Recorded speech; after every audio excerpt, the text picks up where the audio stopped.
Hello friends, welcome to daily news analysis of the Indian Express. Today the date is 27 September, so let's get started. Here the news is from Nagorno-Karabakh region, जो कि हमने कल देख लिया था. Okay, Azerbaijanese army defeated the Armenia and उस वजह से अब जो एडमिनिस्ट्रेटिव कंट्रोल था इस रीजन का ये पूरा अजरबैजान के हाथ में जा रहा है. तो वहां पर जो अर्मीनियन एथनिक लोग रहते थे वो लोग इस रीजन को खाली करके प्रॉपर अर्मीनिया में जा रहे हैं. ओके, सो वो कल हम बात कर चुके हैं तो उसके बारे में करने की जरूरत नहीं है. आपको पता है बेल्ट एंड रोड इनिशिएटिव का पार्ट था सीपैक प्रोजेक्ट, जिसमें पाकिस्तान में ऑलमोस्ट $45 बिलियन इन्वेस्ट किए थे चाइना ने. राइट, बट अब वो इसको एक्सपैंड करने से मना कर रहे हैं क्योंकि पाकिस्तान हो चुका है almost almost bankrupt. Okay, financial crisis बहुत ज्यादा चल रहा है वहां पर. So the news says China has refused to further expand cooperation in areas of energy, water management and climate change under the multi-billion dollar China-Pakistan economic corridor. Alright, so this was the news. And ये इसमें आपको जो याद रखना है, इन लोगों ने अपनी फ्रेंडशिप को नाम क्या दिया था? As high as Himalayas, as deep as ocean and as strong as iron. Okay, ये कुछ इस तरह के वर्ड्स होते हैं जो आपके आंसर्स को काफी इम्पैक्टफुल बनाते हैं. Alright, next is, तो ये जब स्टार्ट हुआ था तब $40 बिलियन का था, बट बड़ा बड़ा कि ये $60 बिलियन तक पहुंचा. ओके, गौधार पोर्ट जो कि बलूचिस्तान में आता है, पाकिस्तान के बलूचिस्तान प्रोविंस में, उसको कनेक्ट कर रहे थे जिनजियांग प्रोविंस के साथ. और इंडिया ने इसके अगेंस्ट प्रोटेस्ट किया था क्योंकि ये पास होता है थ्रू पाकिस्तान ऑक्यूपाइड कश्मीर से. राइट, रेस्ट बाकी न्यूज काम की नहीं है. यहाँ पर 22nd law commission of India ने अपनी एक रिपोर्ट सबमिट की है. देखिए, इसको काम दिया गया था 3 चीजों पर रिपोर्ट बनाने के लिए. पहला तो था कि इसने अपनी रिपोर्ट दी वन नेशन वन इलेक्शन पे. राइट, दूसरा था कि पॉक्सो एक्ट जो है, क्या इसमें जो एज ऑफ कंसेंट है 18 ईयर, क्या इसको रिड्यूस करने की जरूरत है? क्योंकि कोर्ट ने ऐसा कहा है कि हमारे पास अधिकतर केस ऐसे आते हैं जहां पर फिजिकल रिलेशन कंसेंशुअल होता है बट लड़की अंडर 18 है. तो ऐसे में फिर उस लड़के को पनिश किया जाए नहीं किया जाए, वो एक डायलेमा बन जाता है कोर्ट के लिए. ऑलराइट, फिर कंसेंशुअल है बट आप माइनर हो तो वो रेप ही माना जाएगा, तो ऐसे में लड़के को पनिश किया जाता है.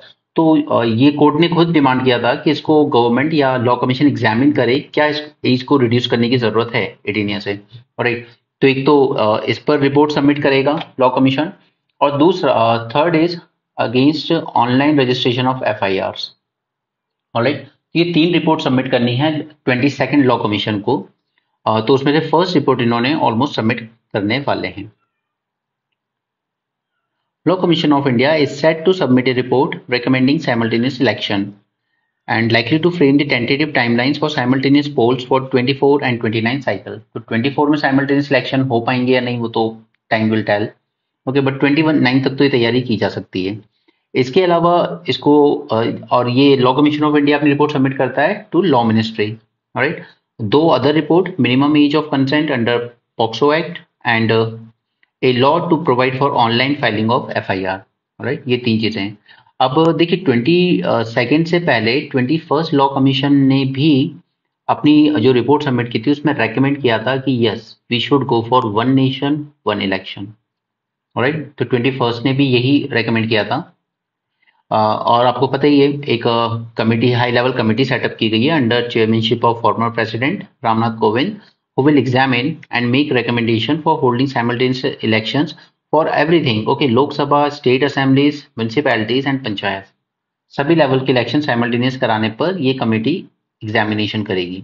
ठीक है, बाकी अभी तक गवर्नमेंट का जो स्टैंड है वो ये है कि सिर्फ लोकसभा और लेजिस्लेटिव असेंबलीज के एटलीस्ट साथ में करा दिए जाएं, क्योंकि पंचायत और अर्बन लोकल बॉडीज के तो आपको पता है स्टेट इलेक्शन कमीशन करवाता है, वो अलग चीज है. ओके, यहाँ पर मिस्टर जयशंकर ने कुछ बातें कही हैं जो हमारे आंसर को काफी बेटर बना सकती हैं. फर्स्ट इज कि political convenience should not be allowed to determine a country's response to terrorism, extremism and violence. Okay, because I told you कि जो कनाडा में जस्टिन ट्रूडो की गवर्नमेंट है उसको सपोर्ट करती है एक छोटी पार्टी है, बट वो जो छोटी पार्टी है वो खुल के सपोर्ट करती है खालिस्तान को. राइट, जो खालिस्तान के रेडिकल एलिमेंट्स हैं इनको सपोर्ट करती है एक पार्टी है, कुछ NDP करके ऐसे ही कुछ नाम है, और ये इसने सपोर्ट दे रखा है ट्रूडो गवर्नमेंट को अंडर कोलिशन. तो इसलिए गवर्नमेंट जो है इन खालिस्तानी रेडिकल्स के अगेंस्ट ज़्यादा स्ट्रांगली नहीं जाती है। ठीक है, तो वही जयशंकर कह रहे हैं that political convenience should not be allowed to determine country's response to terrorism, extremism and violence. ठीक है, जब भी खालिस्तानी कोई प्रोटेस्ट करते हैं या इंडिया के फ्लैग को इंसल्ट करते हैं तो कनाडा कहता है it comes under freedom of speech and expression. Right. But in the name of freedom of speech and expression, such activities should not be allowed that violate the sovereignty of another nation. Clear? Now, India accused Canada of being a safe haven for terrorists, extremists, and organized violence. There must be a respect for territorial integrity, and non-interference in internal affairs cannot be exercised in cherry picking. इसके साथ आपको पता है कि हमारे यहाँ बहुत high level of pendency है कोर्ट केसेस में, स्पेशली हाई कोर्ट लेवल पर और सबऑर्डिनेट कोर्ट्स लेवल पर है। अब अगर उसके बाद भी इसमें एक सबसे बड़ा रीजन क्या आता है, शॉर्टेज ऑफ जजेस। राइट, ऑलरेडी हमारे पास इसकी शॉर्टेज है, और उसके बाद भी अगर 70 नेम जो प्रपोज किए कॉलेजियम ने हाई कोर्ट में अपॉइंटमेंट के लिए, उससे गवर्नमेंट ने पिछले साल से पेंडिंग रखा हुआ है अभी तक। Right, upset over the pendency of recommendations for appointment and transfer of High Court judges, and underlining that 70 recommendations made by collegium are still pending with government. Okay, और सुप्रीम कोर्ट हाई कोर्ट के जजेस के appointment और transfer ये decide करते हैं chief justice of India plus 4 senior most जजेस of supreme court. Okay, उसके साथ साथ और कंसल्ट किया जाता है chief justice of high courts. ठीक है, सपोज अगर ट्रांसफर हो रहा है तो जिस हाई कोर्ट से जा रहे हैं, सपोज एमपी से, और जहां पे जा रहे हैं सपोज मणिपुर हाई कोर्ट जा रहे हैं, तो उन दोनों जगह की चीफ जस्टिस को भी कंसल्ट किया जाएगा। ऑलराइट, और साथ में गवर्नर को भी। तो रिमेंबर दिस। नेक्स्ट, ये वही मिस्टर जयशंकर की पॉइंट्स आ गए हैं। A fair, equitable and democratic order will surely emerge once we all put our minds to it. Rules will work only when they are applied equally to all. Okay, ऐसा नहीं है कि जब दूसरी countries की बात आती है, स्पेशली डेवलप कंट्रीज में, लाइक स्पेन में कैटेलोनिया प्रोविंस अलग होना चाहता है, राइट, बट उसका मतलब ये तो नहीं ना कि दूसरी कंट्रीज को एनकरेज कर रही हैं, आपकी सॉवरेनिटी वायलेट नहीं हो रही है। बट बात जब इंडिया की आती है तो फिर आप इन खालिस्तानी एलिमेंट्स को इतना सपोर्ट क्यों करते हो in the name of freedom of speech and expression. Right, तो ऐसा नहीं है कि रूल्स स्पेन के कैटेलोनिया के लिए अलग होंगे, हमारी सॉवरेनिटी के लिए अलग होंगे। Alright, the rules should equally apply to all. We must never again allow an injustice like vaccine apartheid to recur. यहाँ पे वैक्सीन apartheid का मतलब ये है कि डेवलप कंट्रीज में 2-3 तक लग चुके थे वैक्सीन। ओके, बूस्टर तक लग चुका था, बट जो अफ्रीकन कंट्रीज थी या जो पुअर कंट्रीज थी उनमें पहला वैक्सीन भी नहीं लग पाया था, तो उससे एक तरह से वैक्सीन apartheid ही कहा गया था कि जो डेवलप कंट्रीज हैं इन्होंने बूस्टर डोज तक पहुंच गए, बट जो पुअर कंट्रीज हैं उनको एक्सेस ही नहीं है अभी वैक्सीन का। Right, next is climate action to can not continue to witness an evasion of historical responsibilities. ठीक है, तो ये हम बात कर चुके हैं CBDR प्रिंसिपल में। ये डेवलप कंट्रीज जिन्होंने सबसे ज्यादा नुकसान पहुंचाया है क्लाइमेट को, वो अपनी रिस्पॉन्सिबिलिटीज से भाग रही हैं आज भी, और वो चाहती हैं कि developing countries and emerging economies like India and China भी बराबर से टैकल करने में हेल्प करें, वो भी बराबर से फंड करें इन चीजों को। तो रिस्पॉन्सिबल आप हो, आपने क्लाइमेट को सबसे ज्यादा नुकसान पहुंचाया है। नाउ इंडियाज वैक्सीन डिप्लोमेसी, हमने काफी वैक्सीन डिस्ट्रीब्यूट की थी कई कंट्रीज को, okay, for free. Disaster relief to Turkey and Syria, जब यहाँ पर भूखा अर्थक्वेक आया था तो इंडिया ने काफी हेल्प किया था। इकोनॉमिक एड हमने श्रीलंका को दिया है, IMF से भी मॉनेटरी पैकेज हमने इशू करवाया था, ये मैं एक सेपरेट वीडियो बना चुका हूँ श्रीलंका पर।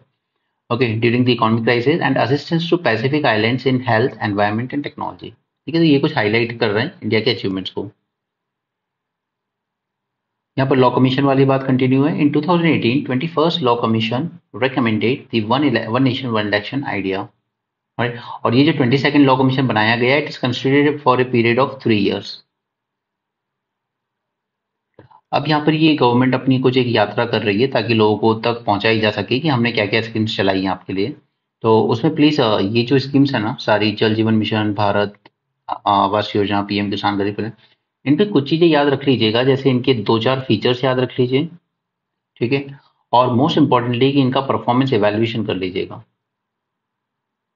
राइट, कि क्या कुछ इन्होंने अचीव किया है।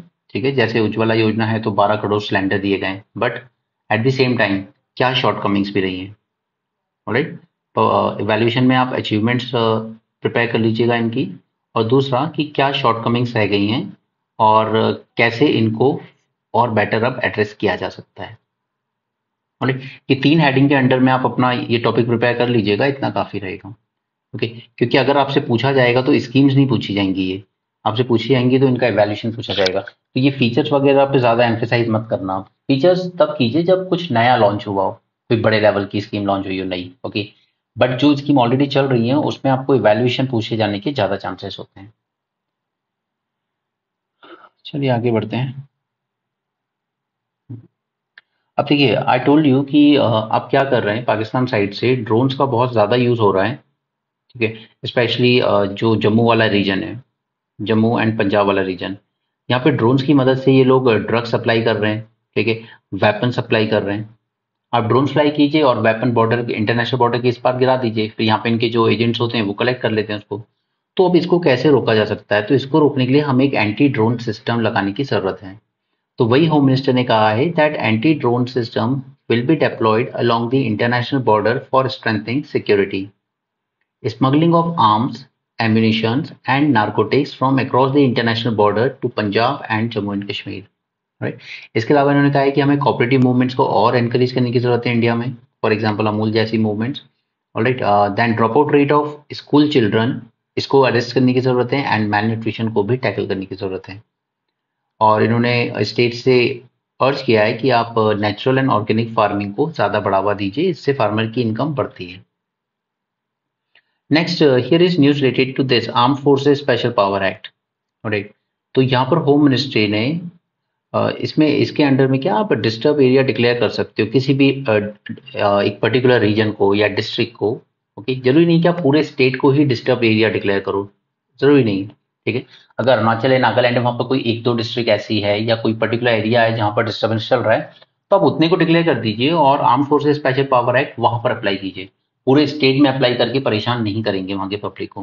राइट, तो इन्होंने 6 मंथ के लिए और एक्सटेंड किया है ये कुछ पार्ट्स में अरुणाचल प्रदेश और नागालैंड के, क्योंकि under this AFSPA act 1958 section 3 central government को ये अथॉरिटी देता है that it can declare any particular area as disturb area for 6 month. Alright, उसके बाद फिर वापस से रिन्यू किया जा सकता है। यहाँ पर कॉन्फ्रेंस हुई थी आर्मी चीफ्स वगैरह की, खासकर इंडो पैसिफिक रीजन को लेकर। तो उन्होंने कुछ चीज़ें हाईलाइट की हैं, जैसे territorial dispute over land masses, ठीक है, जैसे इंडिया चाइना का चल रहा है, और ओवर आर्टिफिशियल आइलैंड्स, जैसा कि जो साउथ चाइना सी है, जैसे ये 9 डैश लाइन थी चाइना की, कल मैंने आपको दिखाई थी मैप में। ठीक है, तो यहाँ पे ये क्या करता है, आर्टिफिशियल आइलैंड्स बनाना शुरू कर दिए इसने अपने केस को और स्ट्रॉन्ग करने के लिए। ठीक है, और फिर उन आर्टिफिशियल आइलैंड्स को वो यूज करता है as a military base, China. Right, तो ये सही तरीका नहीं है, तो इसी को लेकर ये बहुत बड़ा चैलेंज है। ठीक है, and build to acquire real estate and establish military bases and transnational threat of terrorism etcetera. तो ये सब चैलेंजेस थे जिस पे कल मीटिंग में बात हुई है। ठीक है, और कुछ ऐसा इसमें काम का नहीं है, बस ये कुछ चैलेंजेस हैं स्पेशली चाइना को लेकर।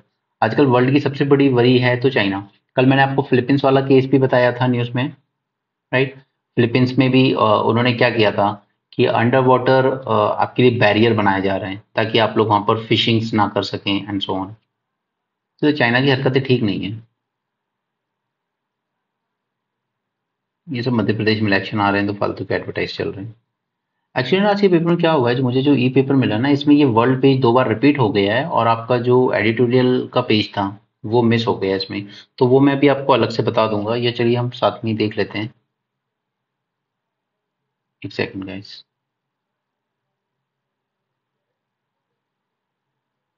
उसमें 2 एडिटोरियल थे जो मुझे आपसे डिस्कस करने हैं।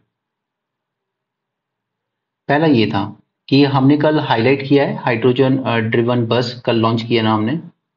तो इस हाइड्रोजन ड्रिवन बस को लेकर ही था कि कैसे ये बहुत एक अच्छा सोर्स है एनर्जी का, ऑलराइट, इवन बेटर देन जो अदर रिन्यूएबल सोर्स है। तो इसको लेके हमने कल डिस्कस किया था ग्रीन हाइड्रोजन क्या होती है। ठीक है, तो इसमें जो इलेक्ट्रोलाइजर यूज किया जाता है, it's drive it's energy from renewable resource, renewable power. Right. और अगर सपोज कि ये जो इलेक्ट्रोलाइजर के लिए जो इलेक्ट्रिसिटी आपको जरूरत पड़ रही है, अगर वो ड्राइव की जाती फॉसिल फ्यूल से तो ठीक है, तो उसको फिर हम ग्रीन हाइड्रोजन हाइड्रोजन नहीं कहते हैं, ऐसे को हम लोग कहते हैं ग्रे हाइड्रोजन। ये अपने आप में एक सेपरेट सेपरेट टॉपिक है, उसको कभी बाद में सेपरेटली कर लेंगे, बट अभी पहले हम इस आर्टिकल को देख लेते हैं। ओके। हम लोग बनाना चाहते हैं इंडिया को as a green hydrogen hub. With trial run किया है हमने 2 बसेस का, और 15 और बसें यूज की जाएंगी इसमें। मैं इसको थोड़ा सा बड़ा कर लेता हूँ।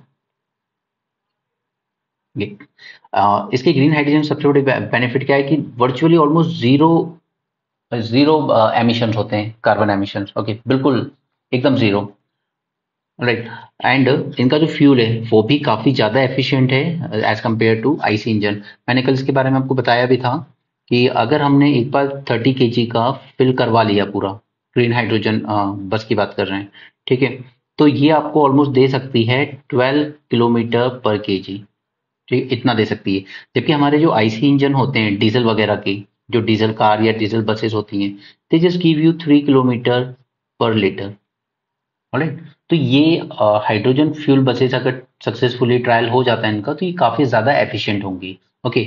और ये रिलीज भी सिर्फ वाटर करती हैं, ठीक है, एज अ लास्ट प्रोडक्ट ये सिर्फ वाटर रिलीज करती हैं, तो इसमें कोई एमिशंस भी नहीं होंगे। तो हम लोग अल्टीमेटली अपना जो नेट जीरो अचीव करना है 2070 तक, उस तरफ हम तेजी से बढ़ सकते हैं फिर, ठीक, ग्रीन हाउस एमिशंस को रिड्यूस करके।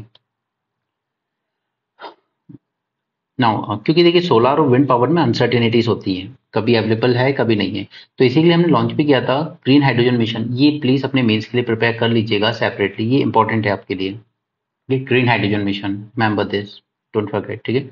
इसे आप अपनी करंट अफेयर की जो भी मैगजीन्स वगैरह आप पढ़ते हैं वहां से प्रिपेयर कर लीजिएगा डिटेल में। It aims to produce 5 million tons of fuel annually from 2030।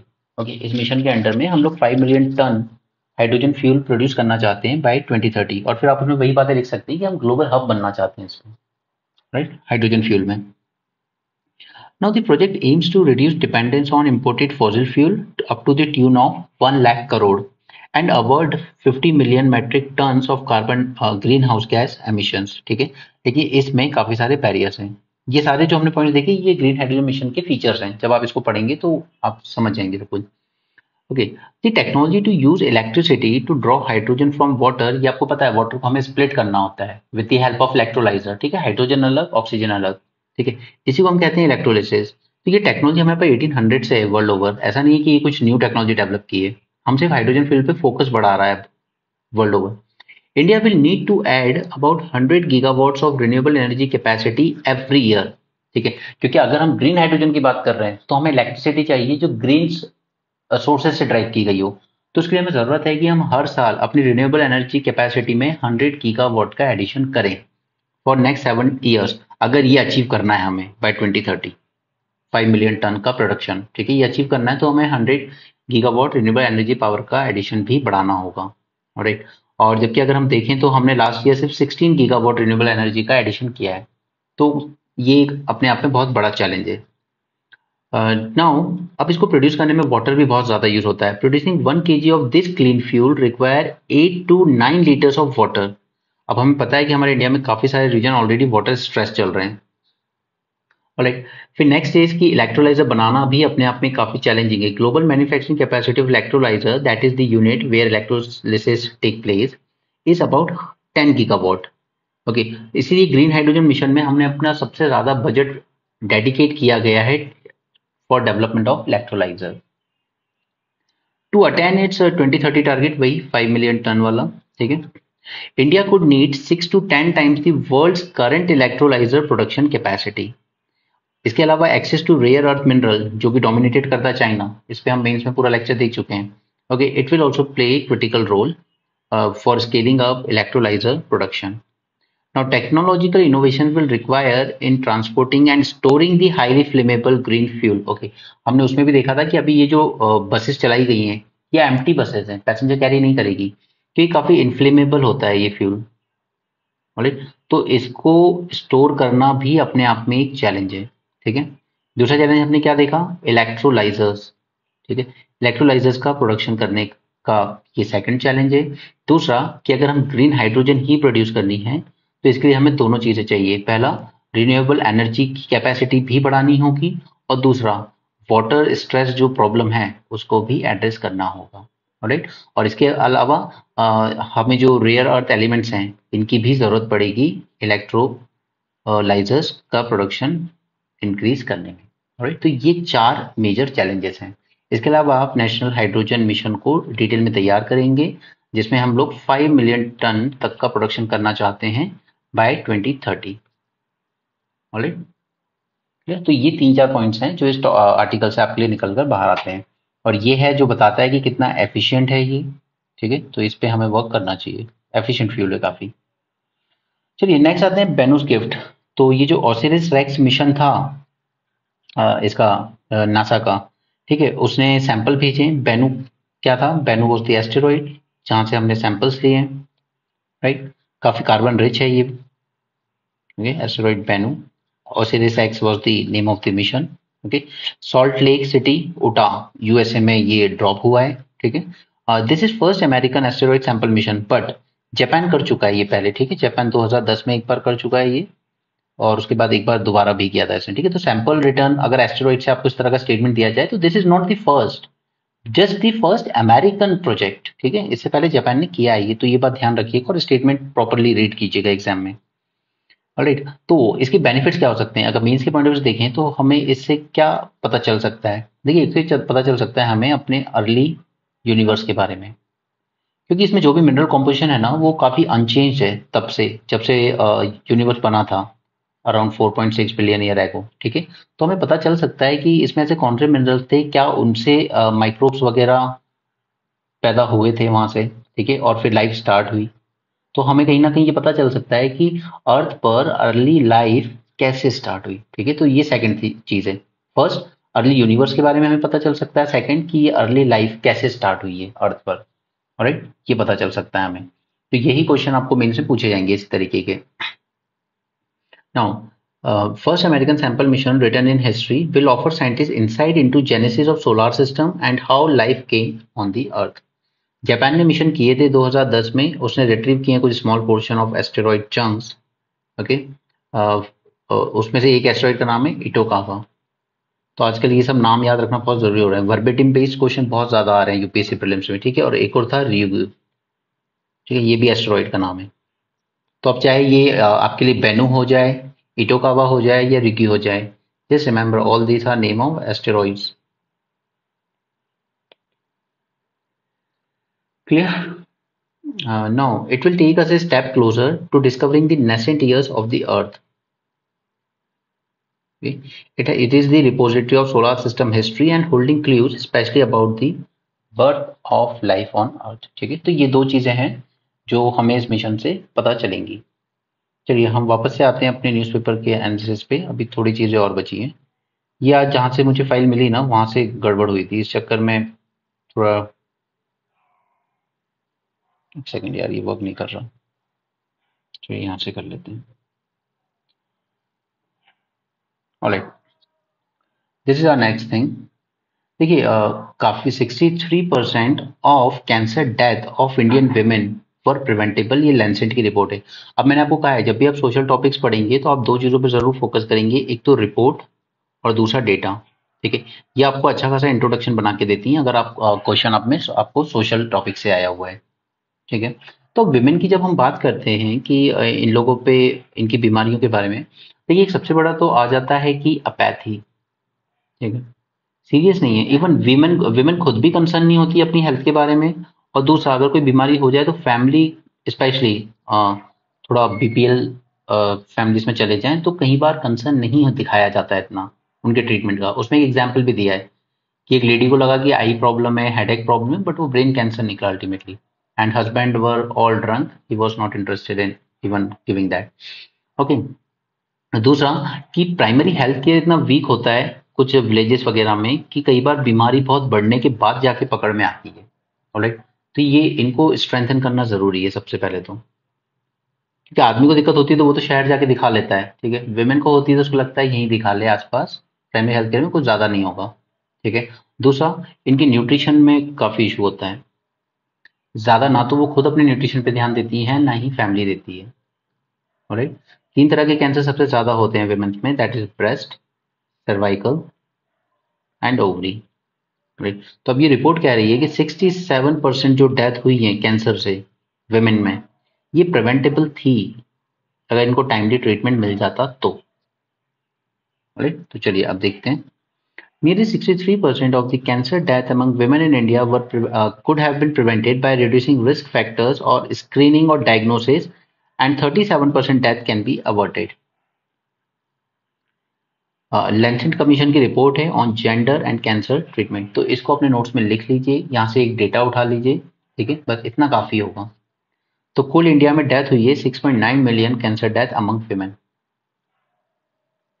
Reasons क्या है? Societal apathy towards women health, lack of awareness, and absence of quality expertise at the primary care level. Family apathy and their own indifference to their condition, lack of access to medical facilities and finance. Right, these are some reasons. तो काफी सारे infection भी हैं जो इनको cause करते हैं। Example, HPV virus, it causes cervical cancer. Hepatitis B and hepatitis C infection that increase the risk of liver cancer. उसके बाद टोबैको, अल्कोहल, ओबेसिटी, ओके, ये सब रीजन है। और अल्टीमेटली इन सब चीजों का इम्पैक्ट किस पे पड़ता है? इकोनॉमिक, ओवरऑल कंट्री की इकोनॉमी पे। ऑलराइट, क्योंकि जो वुमेन काम करती थी सपोज मनरेगा में या फील्ड में, अब वो नहीं कर पाएंगी। तो किसी भी तरह की हेल्थ प्रॉब्लम होती है ना, उसका इम्पैक्ट सीधे सीधे कंट्री की इकोनॉमी पे पड़ता है। ऑलराइट, तो आप कह सकते हो कि कई कंपनीज क्लेम करती हैं कि हमने तो कैंसर हॉस्पिटल खोल रखे हैं, ठीक है, बट एक बात बताइए आप, इसमें चाहे गवर्नमेंट कितना भी इन्वेस्ट कर ले कैंसर हॉस्पिटल बनाने में, हेल्थ फैसिलिटीज इंप्रूव करने में, लेकिन अगर अल्कोहल एंड टोबैको का कंजम्पशन भी प्रमोट हो रहा है कंट्री में, तो कोई मतलब नहीं है फिर उस सब का। ये तो वही बात हो गई कि आप पहले बीमारी को इनवाइट कर रहे हो और फिर उस बीमारी का इलाज करने के लिए आप हॉस्पिटल्स बना रहे हो। So that's more like double standard. Now इसके बाद टॉप 3 जो है उसमें ब्रेस्ट कैंसर सबसे ज्यादा होता है, देन सर्वाइकल, देन ओवेरियन। आगे बढ़ते हैं। ये इशू नहीं जानना है हमें कि इस इशू में क्या है, बस हमें ये जानना है कि कॉपीराइट क्या होता है। ये कॉपीराइट हमारे काम का है। कॉपीराइट क्या होता है? जैसे अगर आपने मान लीजिए कि आजकल क्या है, अब तो नहीं हो रहा है इतना, पहले हर कोचिंग के वीडियो लगभग लीक हो रहे थे, राइट, तो फिर उन्होंने कॉपीराइट लगाना शुरू कर दिया है। अगर आज आप किसी इंस्टीट्यूट के लेक्चर लीक करते हैं सपोज टेलीग्राम का चैनल बना के, कॉपीराइट लग जाएगा, आपका चैनल डिसेबल कर दिया जाएगा। तो इसका मतलब क्या है कि it is a right given by the law to creators of literary, dramatic, musical and artistic work and producers of cinematograph films and sound recordings. The copyright act 1957 में आया था। It aims to safeguard creative works. तो जो teacher पढ़ा रहे हैं उनकी original work को सेफगार्ड करने के लिए भी कॉपीराइट यूज किया जाता है। Right, next is what is copyright infringement? Only if a substantial part is made use of without authorization, the copyright owner is entitled to legal remedies such as injunctions. अभी हम explain करेंगे कि ये क्या होता है injunctions. Damages and accounts. An injunction is an official order given by a court usually to stop someone from doing something. So injunction only acts as a deterrent. It does not mean that all alleged instances of misuse will be corrected immediately. Okay, ये सिर्फ एक deterrence की तरह act करता है। ये सब समझ जानिए, पासिंग ऑफ क्या है ये सब नहीं पूछा जाएगा। यहाँ पर बात आएगी डिलिमिटेशन की। तो अब देखिए, इसको ध्यान से समझिएगा। यूपी मतलब इसमें आप उत्तराखंड भी ऐड कर लीजिएगा, क्योंकि ये तब की बात है ना, 1976 के टाइम पे जो सीट एलोकेट की गई, तो उसमें उत्तराखंड को भी अगर आप जोड़ लें तो टोटल सीट हो जाती है 85। उसी तरह बिहार में अगर आप झारखंड को भी जोड़ लें तो टोटल सीट हो जाती है 54। ऑलराइट, और एक सीट का रेशियो लगभग बराबर करने के लिए रखा गया ऑलमोस्ट 10 लाख समथिंग, ठीक है। कि आप ये समझिए कि एक लोकसभा सीट 10 लाख पॉपुलेशन को रिप्रेजेंट कर रही है। ऑलराइट, अगर हम इस तरीके से अब डिलिमिटेशन करने जाएंगे, ठीक है, तो 76 की बात अलग है, अब पॉपुलेशन ऑलमोस्ट 140 करोड़ हो चुकी है। तो अगर हम 10 लाख के हिसाब से देखेंगे ना, तो हमें टोटल सीट्स बढ़ के अकेले यूपी में हो जाएंगी 250 फ्रॉम 85, और यूपी प्लस उत्तराखंड, ठीक है, 85 सीट बढ़ के हो जाएंगी 250। तो ये तो श्योर है एक चीज कि हम ये 10 लाख तो नहीं रख सकते अब इसको, ओके, और इस हिसाब से तो 1400 सीट बनानी पड़ेंगी आपको लोकसभा।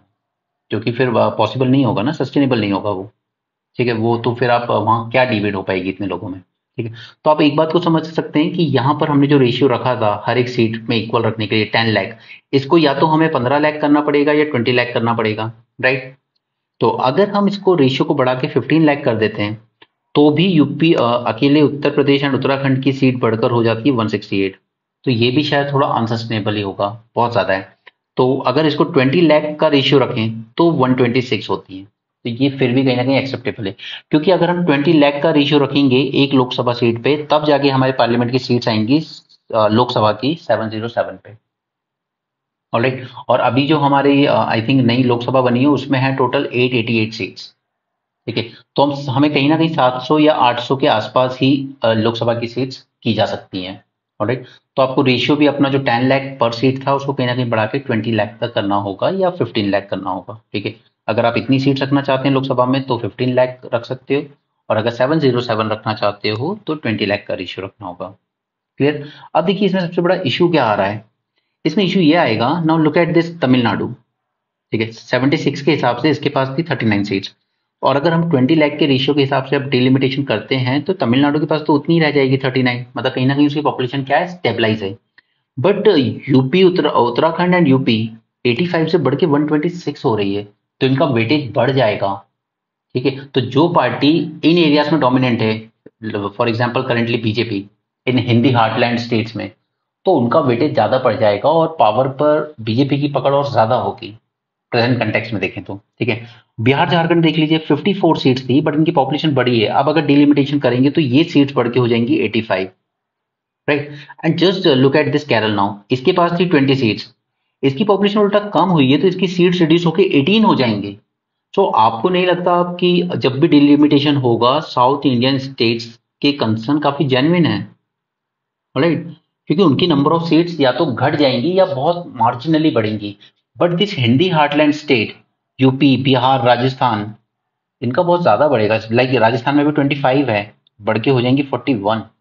वो भी अगर हम 20 लाख का रेशियो रखें, तो अगर सपोज हमने 15 लाख का रखा तो ये बहुत ज्यादा है। मतलब जो हिंदी हार्टलैंड कंट्रोल करेगा वही पार्टी इंडिया की सेंटर लेवल पर डोमिनेंट होगी, right. This UP Bihar Rajasthan MP, right, these states.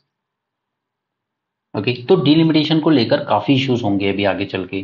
तो अब ये किस तरीके से नॉर्थ एंड साउथ का जो पॉपुलेशन डिवाइड है उसको आप किस तरीके से मैनेज करते हो, only time will tell. Okay, but South Indian states का कंसर्न जेन्युइन है। अगर आप टैक्सेशन की भी बात करेंगे ना, राइट, मैं जीएसटी की बात नहीं कर रहा क्योंकि जीएसटी अब डेस्टिनेशन बेस्ड टैक्स है। अगर यूपी में सबसे ज्यादा पॉपुलेशन है, वहां पे सबसे ज्यादा खरीदारी होती है, तो ऑब्वियसली जीएसटी बहुत ज्यादा आएगा यूपी से। बट पहले का जो सिनेरियो था तो सबसे अच्छे खासे डेवलप स्टेट्स हमारे साउथ इंडियंस हैं। ठीक है, काफी टैक्स देते हैं कि, लेकिन फिर जब फाइनेंस कमीशन उसको डिवॉल्व करता है तो वहां पर वो क्राइटेरिया रखता है पॉपुलेशन का, काफी अच्छा खासा वेटेज रखता है। तो उस वजह से क्या होता है कि जब टैक्स डिवॉल्यूशन होता है तो ज्यादा टैक्स चला जाता है इन स्टेट्स में जिनकी पॉपुलेशन ज्यादा है। तो साउथ हमेशा इस चीज को लेकर ज्यादा कंसर्न रहता है कि पहले तो आपने हमें फाइनेंशियल पावर में कमजोर कर दिया। ठीक है, ज्यादा टैक्स आप उधर दे देते हो जहां पॉपुलेशन ज्यादा है, और अब आप हमसे हमारी पॉलिटिकल पावर भी कम कर रहे हो।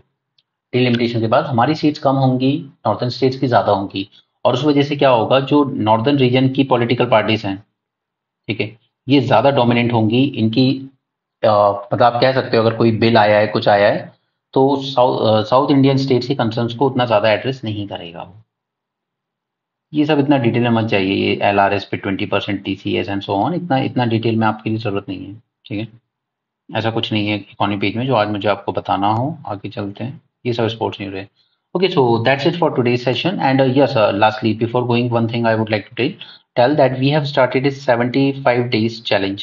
Okay, इसमें आपको एडिटोरियल पर बेस्ड मीन्स के क्वेश्चन प्रैक्टिस करवाए जाएंगे। ठीक है, तो टेलीग्राम ग्रुप पर आप ज्वाइन करें, और मैं इसके लिए आपको लिंक कमेंट बॉक्स में दे दूंगा। Alright, so just join this program, it will definitely help you. Okay, so thanks for joining this session. Have a great day and keep learning.